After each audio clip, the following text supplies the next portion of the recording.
Hello students, आज हम पढ़ रहे हैं अपना हिंदी व्याकरण का क्लास 8 का लेसन नंबर 13 जिसका नाम है सर्वनाम। तो आइए प्यारे बच्चों शुरू करते हैं।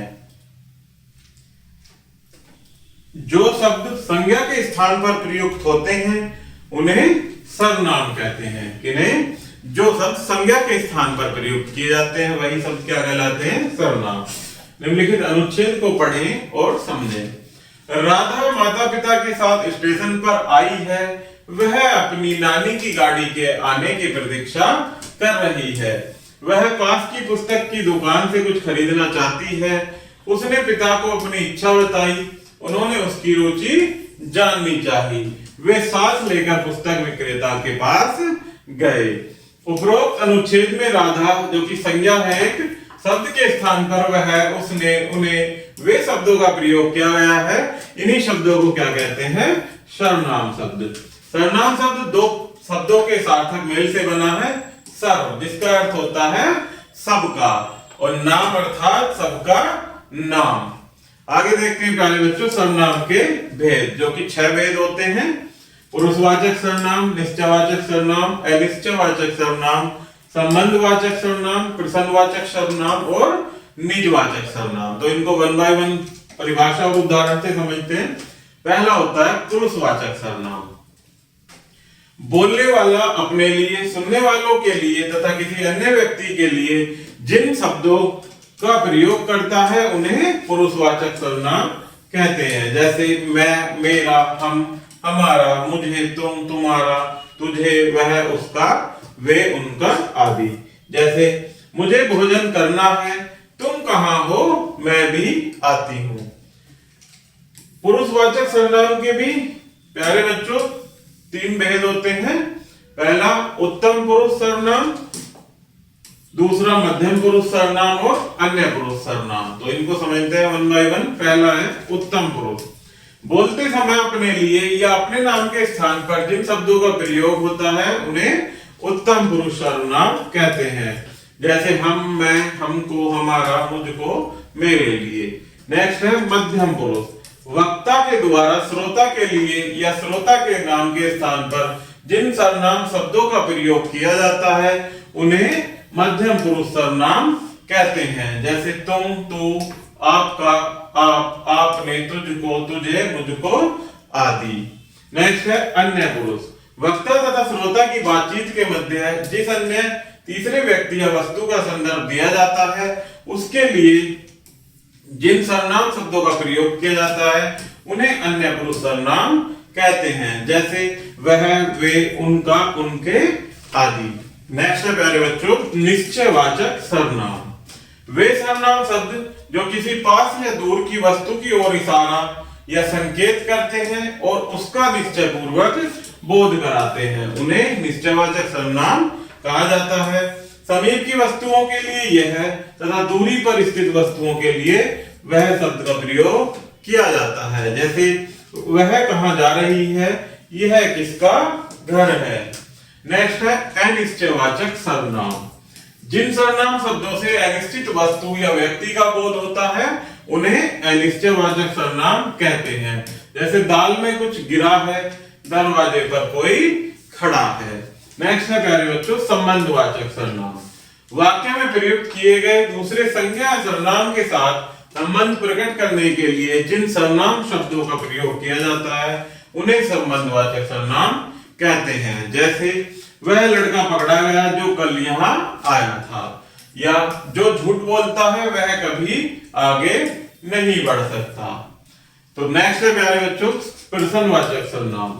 जिन सर्वनाम शब्दों का प्रयोग प्रश्न पूछने के लिए किया जाता है उन्हें प्रश्नवाचक सर्वनाम कहते हैं। जैसे तुम्हारे माता पिता का क्या नाम है, यह पुस्तक किसकी है। तो इसमें प्यारे बच्चों क्या और किसकी से क्या पता चल रहा है कि प्रश्न पूछा जा रहा है, अर्थात ये शब्द क्या कहलाएंगे? प्रश्नवाचक सर्वनाम। नेक्स्ट है निजवाचक सर्वनाम। तो निज का अर्थ होता है प्यारे बच्चों अपना। क्या अर्थ होता है? अपना। जिन सर्वनामों का प्रयोग स्वयं के लिए किया जाता है उन्हें निजवाचक सर्वनाम कहते हैं। जैसे मैं अपना कार्य स्वयं करता हूं, यह पुस्तक मेरी है। तो इसमें मैं से मैं का लिए अपना क्या आएगा? स्वर्ण। तो ये क्या है? निजवाचक सर्वनाम। आगे देखते हैं सर्वनामों की रूप रचना। मैं उत्तम पुरुष, उत्तम पुरुषवाचक सर्वनाम। इसमें कारक एकवचन और बहुवचन दिए गए हैं। जैसे कर्ता कारक होता है, इसमें कर्ता के लिए एकवचन में मैं, मैंने, और बहुवचन में हम, हमने। कर्म कारक में मुझे, मुझको, और बहुवचन में हमें, हमको। करण कारक में मेरे द्वारा, मुझसे, और बहुवचन में हमारे द्वारा, हमसे। संप्रदान कारक में मेरे लिए, मुझे, मुझको, हमारे लिए, हमें, हमको। अपादान कारक में एकवचन मुझसे अर्थात अलग होने पर, हमसे, बहुवचन के लिए। संबंध कारक में मेरा, मेरी, मेरे, और बहुवचन में हमारा, हमारे, हमारी। अधिकरण में मुझ पर, मुझमें, और बहुवचन के लिए हम पर, हम में। नेक्स्ट है प्यारे बच्चों तू, जो कि मध्यम पुरुषवाचक सर्वनाम होता है। इसी में भी इसी प्रकार से कर्ता में एकवचन के लिए तू, तूने, और बहुवचन के लिए तुम, तुमने।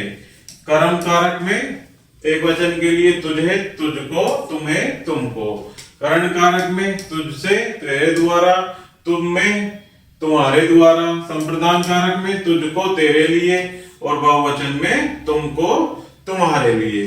अपादान में तुझसे, बहुवचन में तुमसे। संबंध में तेरा, तेरी, तेरे, बहुवचन में तुम्हारा, तुम्हारी, तुम्हारे।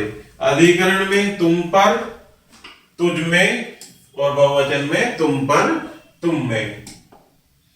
नेक्स्ट है वह, जो कि अन्य पुरुषवाचक सर्वनाम होता है। इसमें भी एकवचन के लिए वही कर्ता के लिए एकवचन वह, उसने, और बहुवचन के लिए वे, उन्होंने। कर्म कारक के लिए उसे, उसको, उन्हें, उनको। करण कारक के लिए उससे, उसके द्वारा, उनसे, उनके द्वारा। संप्रदान उसको, उसके लिए, उनको, उनके लिए। अपादान उससे, उनसे। संबंध के लिए उसका, उसकी, उसके, उनका, उनकी, उनके। अधिकरण के लिए उसमें, उस पर, उनमें, उन पर। इसी प्रकार से यह है जो कि निश्चयवाचक सर्वनाम होता है। इसके लिए कर्ता के लिए एकवचन यह, इसने, बहुवचन के लिए ये या इन्होंने। कर्म कारक के लिए इसे, इसको, इन्हें, इनको। करण कारक के लिए इससे, इसके द्वारा, इनसे, इनके द्वारा। संप्रदान के लिए इससे, इसके लिए, इसको। बहुवचन के लिए इन्हें, इनके लिए, इनको। अपादान इससे, और बहुवचन के लिए इनसे। संबंध इसका, इससे, इसकी, इनका, इनके, इनकी। अधिकरण के लिए इस पर, इसमें, इन पर, इनमें। आगे देखते हैं जो, जो कि संबंधवाचक सर्वनाम होता है। कर्ता के लिए जो, जिसने, जो, जिन्होंने। कर्म कारक में जिसे, जिसको, जिन्हें, जिनको। करण कारक के लिए जिससे, जिसके द्वारा, जिनसे, जिनके द्वारा। संप्रदान जिसको, जिसके लिए, जिनको, जिनके लिए। अपादान जिससे, और बहुवचन के लिए जिनसे। संबंध के लिए जिसका, जिसकी, जिसके, जिनका, जिनकी, जिनके। अधिकरण के लिए जिसमें, जिस पर, जिनमें, जिन पर। इसी प्रकार से कौन, जो कि प्रश्नवाचक सर्वनाम होता है, उसके लिए क्या करेंगे प्यारे बच्चों? कर्ता के लिए कौन, किसने, और बहुवचन के लिए कौन, किन्होंने। कर्म कारक में किसे, किसके लिए, एकवचन के लिए, और बहुवचन में किन्हें, किनको। करण कारक में एकवचन किससे, किसके द्वारा, और बहुवचन किनसे, किनके द्वारा। संप्रदान में किसे, एकवचन के लिए, किसके लिए, किसको, और बहुवचन के लिए किन्हें, किनके लिए, किनको। अपादान में किससे, किनसे। संबंध में किसका, किसके, किनका, किनकी, किनके। अब अधिकरण कारक में एकवचन किसमें, किस पर, और बहुवचन किनमें, किन पर। नेक्स्ट आता है प्यारे बच्चों कोई, जो कि एक अनिश्चयवाचक सर्वनाम के लिए आते हैं। इसमें कर्ता कारक के लिए एकवचन कोई या किसी ने, बहुवचन कोई या किन्हीं ने।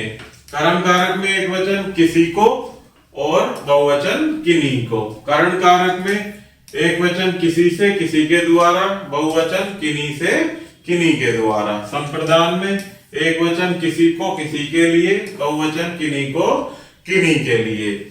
अपादान में किसी से, किन्हीं से। संबंध में किसी का, किसी से, किसी को, किन्हीं का, किन्हीं में, किन्हीं को। अधिकरण में किसी में, किसी पर, किन्हीं में, किन्हीं पर। आगे देखते हैं अध्याय संक्षेप। संज्ञा के स्थान पर जो शब्द प्रयुक्त होते हैं उन्हें सर्वनाम कहते हैं। सर्वनाम वाले वाक्यों में लिंग का पता उसकी क्रिया से लगता है। वचन और संबंध के कारण सर्वनाम का रूप परिवर्तन होता है। इस प्रकार से प्यारे बच्चों हमारा ये लेसन यहीं समाप्त होता है। आशा करता हूं कि आपको यह वीडियो जरूर पसंद आई होगी। धन्यवाद।